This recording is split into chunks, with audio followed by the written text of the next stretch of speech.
regarder à l'intérieur de la hutte d'Amara. Amara bloqua sa vue avec son corps, étendant ses bras sur le cadre de la porte. Mama Jadika leva les sourcils et essaya de regarder par-dessus l'épaule d'Amara. « Que caches-tu là-dedans, Amara ?» demanda-t-elle avec suspicion dans la voix. Amara força un petit rire. « Caché ? Caché ? Quoi ? Qu'est-ce que c'est, Mama ?» Sitôt ce matin. Mais Mama Jadika ne s'arrêta pas. Elle se pencha à gauche puis à droite, essayant de voir à l'intérieur de la hutte. Mais Amara bougea avec elle, bloquant sa vue comme un mur.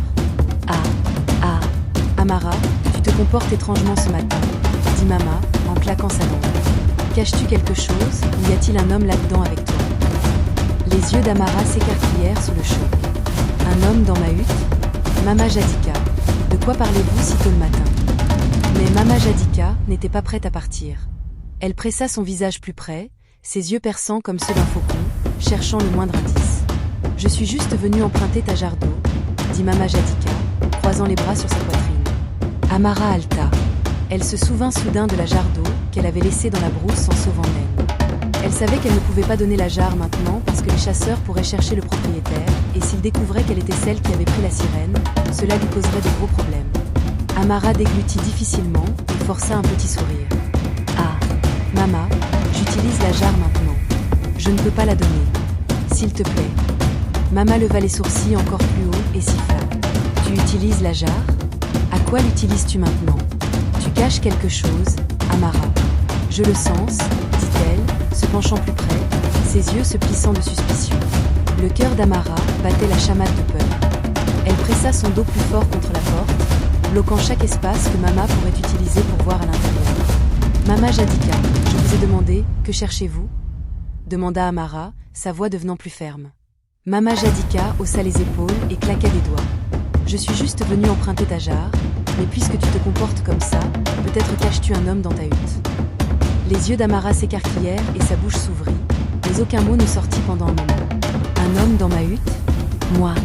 Ah, Mama Jadika, s'il te plaît, quitte ma concession. Arrête de dire des bêtises. » Amara cria, agitant ses mains pour chasser Mama Jadika. Mama Jadika frappa ses mains l'une contre l'autre et secoua la tête, se retournant lentement. « Amara, je reviendrai plus tard. Laisse-moi voir ce que tu caches dans ta hutte, » dit-elle, s'éloignant mais tournant toujours la tête pour regarder en arrière.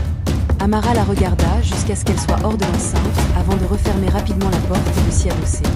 Respirant difficilement, elle se retourna lentement et vit Naine la regarder avec peur et confusion, les larmes aux yeux.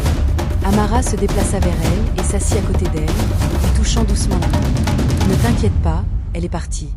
Tu es en sécurité pour l'instant, » murmura Amara. Naine hocha lentement la tête, tenant son ventre, respirant difficilement. « Merci, Amara. Merci, » murmura-t-elle en retour. Mais avant qu'Amara ne puisse dire un autre mot, elle entendit un grand halètement à l'intérieur de la hutte. Elle se retourna rapidement et vit son fils Shiji debout, la bouche grande ouverte, les yeux semblants sur le point de tomber. « Mama, qu'est-ce que c'est ?» cria Shiji, pointant Naine, qui était allongée sur la natte. Le cœur d'Amara tomba dans son estomac. Naine tenta de couvrir son visage avec ses mains, des larmes coulant sur ses joues. Amara se précipita vers Shiji et posa ses mains sur ses épaules, essayant de le calmer. « Shijok, s'il te plaît, ne crie pas. S'il te plaît, calme-toi, » dit Amara, sa voix tremblante. Les yeux de Shijiok étaient toujours grands et il tremblait. « Mama, qu'est-ce que c'est ? Pourquoi a-t-elle une queue de poisson ? Est-ce une sorcière ? Va-t-elle nous manger ?» cria Shiji, reculant. Amara sentit les larmes monter dans ses propres yeux. Elle ne savait pas comment l'expliquer à son jeune fils. « Ce n'est pas une sorcière, Shijiok. C'est une sirène, mais elle a besoin de notre aide. Elle n'est pas là pour nous faire du mal, » expliqua Amara, s'agenouillant à sa hauteur. Shijiok secoua la tête, des larmes coulant de ses yeux. « Mama, les anciens disent que les sirènes emmènent les âmes des gens à la rivière. Ils disent que les sirènes sont dangereuses, » dit Shiji, reniflant et essuyant ses larmes du revers de la main. Amara le serra fort dans ses bras. « Shijiok, toutes les sirènes ne sont pas mauvaises. Celle-ci est malade et enceinte. Les chasseurs voulaient la tuer, elle et son bébé. Nous ne pouvons pas les laisser faire ça. Nous devons l'aider, » murmura Amara à son oreille.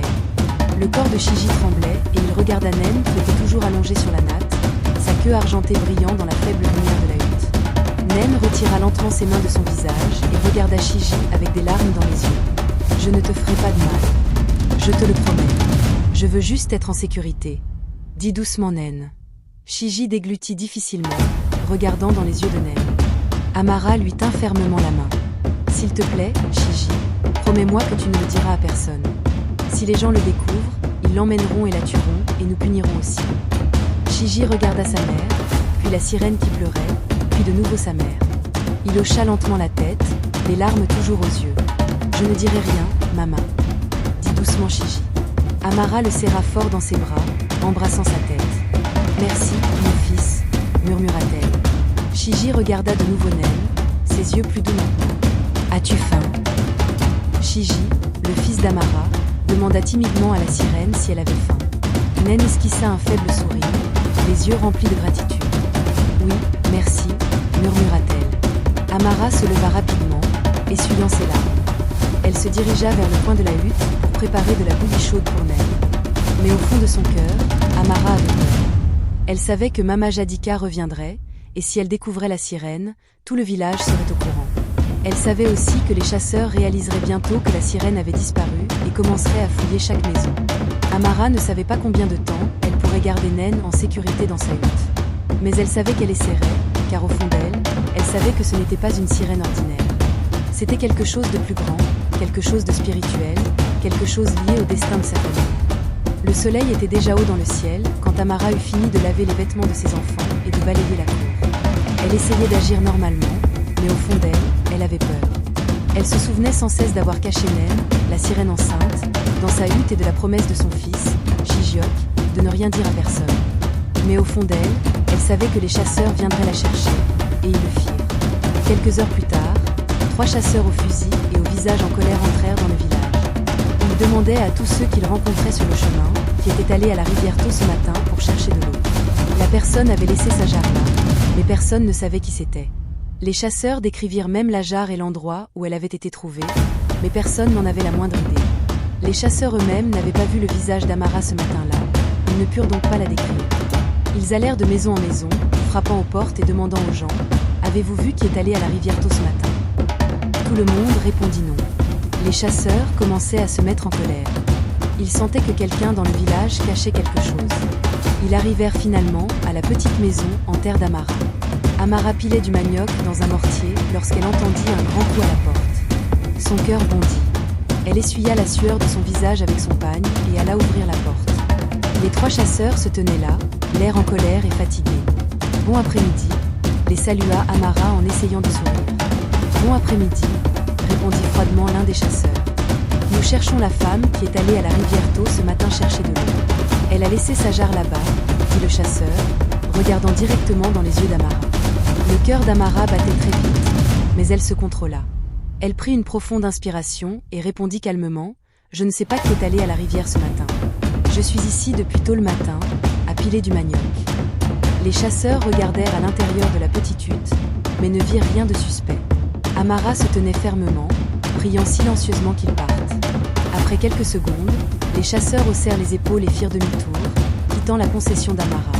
Amara ferma rapidement la porte et s'y adossa, sa poitrine se soulevant et s'abaissant rapidement. Elle savait qu'elle ne pouvait plus garder la sirène dans sa hutte, où les chasseurs pourraient revenir et fouiller sa maison. Cette nuit-là, alors que la lune brillait dans le ciel et que les étoiles scintillaient de 1000 feux, Amara appela ses enfants, Shijiok et sa jeune sœur, Nena. « Shiji, Nena, » murmura-t-elle, « maman va quelque part. Je veux que vous verrouilliez la porte de l'intérieur et que vous n'ouvriez à personne avant mon retour. »« Maman, où vas-tu la nuit ?» demanda Shiji, inquiet. « Je reviendrai bientôt, mon fils. »« Fais juste ce que je dis, » dit Amara, touchant sa joue. Les enfants hochèrent la tête et Amara couvrit Naine la sirène avec un grand pagne, l'attachant autour d'elle pour cacher sa queue de poisson. Elle ouvrit doucement la porte, regarda à gauche et à droite pour voir si quelqu'un regardait, puis porta Naine sur son dos comme un bébé. Naine était faible, mais réussit à enrouler ses mains autour du cou d'Amara tandis qu'Amara la portait à travers le petit sentier de la brousse vers la rivière. Amara était effrayée en marchant. Chaque son des grillons et des grenouilles faisait bondir son cœur. Elle avait peur de rencontrer quelqu'un sur le chemin, mais elle continuait d'avancer. Finalement, elles atteignirent la rivière. Le clair de lune brillait sur l'eau, la faisant paraître argentée et belle. Amara s'approcha de l'eau et déposa Naine délicatement sur la berge. Naine respirait difficilement, ses mains sur son gros ventre. « Merci, Amara », murmura Naine, des larmes coulant sur ses joues. « Tu m'as sauvée, moi et mon bébé. » Amara s'agenouilla à côté d'elle, les larmes aux yeux. « Je prie pour que tu sois en sécurité, Naine, » dit Amara. Naine esquissa un petit sourire, puis elle rampa lentement dans l'eau. Dès que l'eau toucha sa queue, elle brilla de mille feux et sa force revint. Elle se retourna et regarda Amara une dernière fois. « Amara, ta gentillesse ne sera pas oubliée, » dit Naine doucement. Puis, avec un doux clapotis, Naine nagea dans la rivière, disparaissant sous l'eau. Amara resta là longtemps, regardant la rivière calme, la lune s'y reflétant. Elle fit demi-tour et rentra chez elle, le cœur lourd mais en paix. 7 jours plus tard, Amara se réveilla au milieu de la nuit parce qu'elle voulait faire pipi dehors. Elle attacha son pagne autour de sa taille et ouvrit doucement la porte pour ne pas réveiller ses enfants. En sortant, elle s'arrêta soudainement. Devant sa porte, elle vit 3 boîtes en or brillant sous le clair de lune. Amara regarda rapidement autour d'elle, mais il n'y avait personne.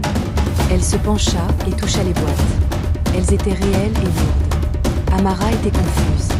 Elle porta les boîtes à l'intérieur de sa hutte, les plaçant dans un coin. Elle ne put dormir cette nuit-là, pensant aux boîtes. Qui les avait déposées? À qui appartenaient-elles? Devais-je les garder? Se demanda-t-elle. Elle décida d'attendre que le propriétaire vienne les réclamer. Mais les jours passèrent et personne ne vint. Amara ouvrit les boîtes un jour et découvrit qu'elles étaient remplies d'or, de perles de corail et de pièces d'argent.